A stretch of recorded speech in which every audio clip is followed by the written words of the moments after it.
Hi everyone, welcome back to the channel. So I have been listening to some of the comments that I get on a variety of the videos, and one of them that comes up quite a bit is obviously with the current lockdown situation. Some of you are having a go at waxing at home and it doesn't always go according to plan, and I completely understand that because it can be quite nerve-wracking. You're dealing with heat, it's sticky, it can be a disaster.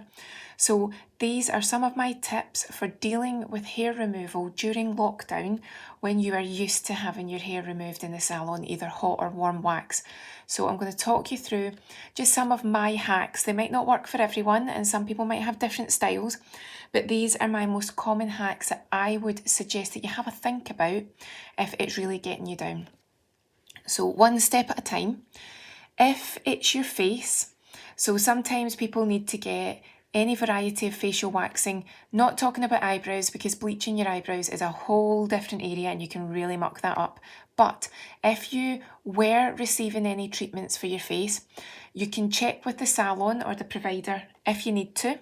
Sometimes with laser and different styles of facial hair removal, depilation, epilation, they'll say that you cannot bleach, but if you're able to bleach the hair, so it could be the sides of the face, it could be the upper lip, it could be anywhere, sometimes it's the neck, it depends because hormones are crazy things and they can really misbehave, then you could consider bleaching the hair until you can go back to your usual routine.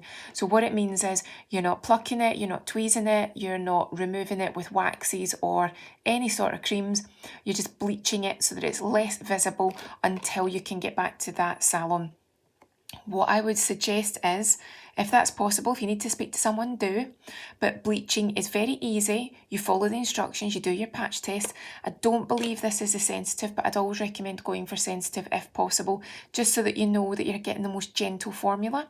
But number one, if you can, and if it's facial hair and it's a pest or it's somewhere else in the body and you know you're allowed to do it, consider bleaching it so that you're not doing anything other than making it less visible until it's time to get it done again.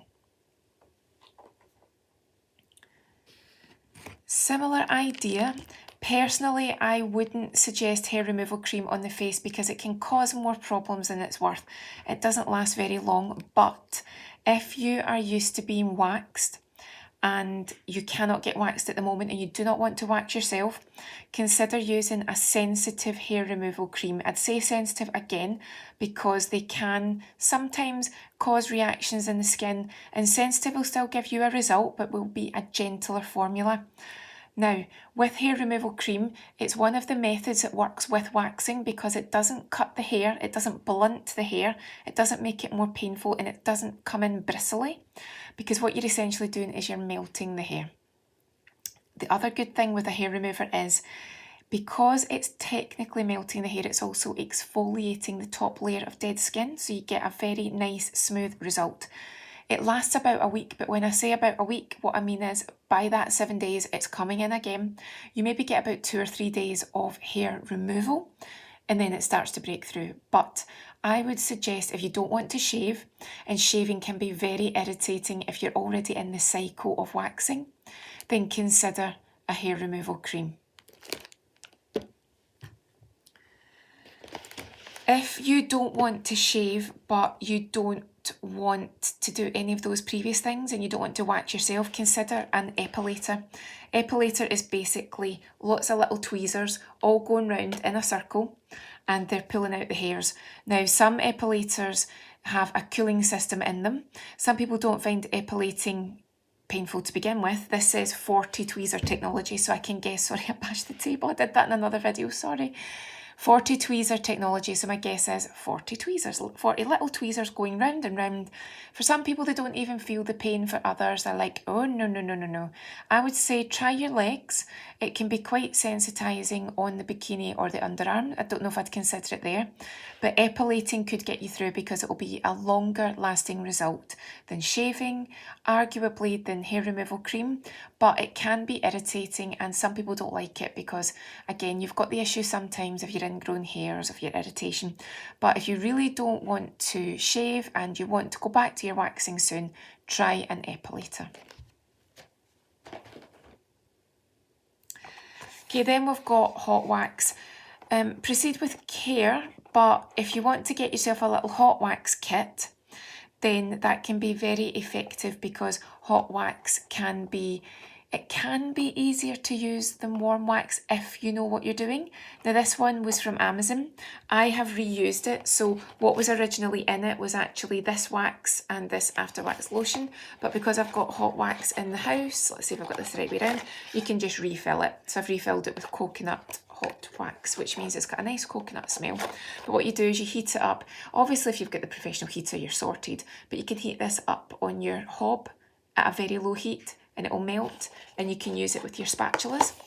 Hot wax could be very effective if you're comfortable and confident and you know what you're doing, because it's arguably more effective and quicker to use than warm wax because you don't need strips.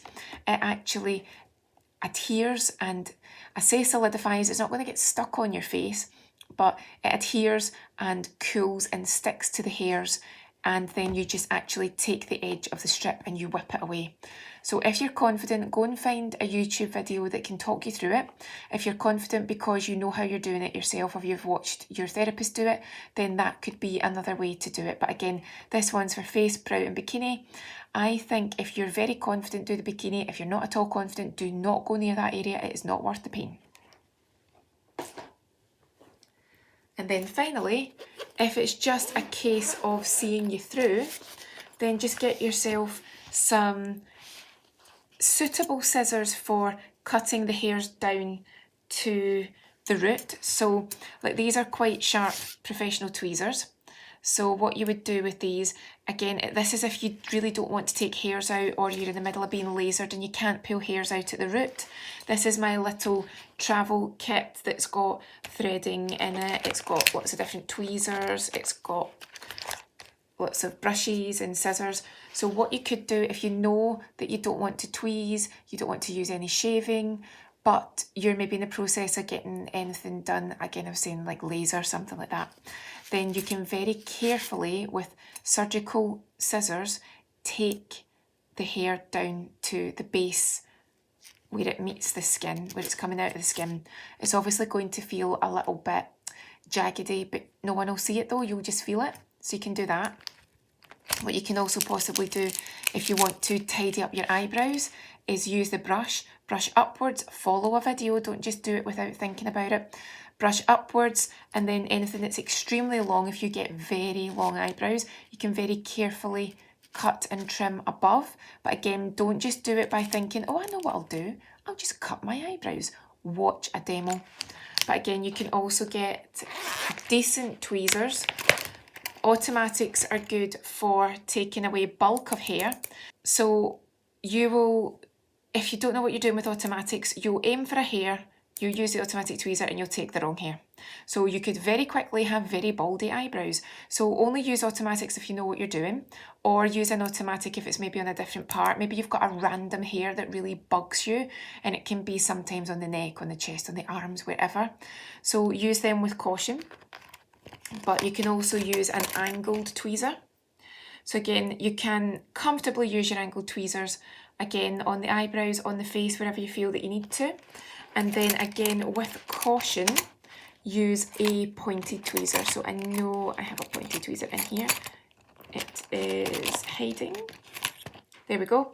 If you've got a hair that's either irritating you, or it's not coming through the surface, or it's short and stubbly, then you can use a pointed tweezer to very carefully remove it, but never dig. Again, there are videos that are up that show you how to prepare the skin. You can use peeling pads to help to remove the dry skin that might be clogging up the area, to actually give you the ingrown hair that looks red and it's also become like a spot. So don't just go digging in, because all you'll do is make it worse and you could scar yourself. And remember to always sanitize anything that you're working with. Sanitize your tweezers, sanitize your scissors, sanitize your hands. So these are just some ideas to help you cope with lockdown hair removal. As always, I hope that's helpful.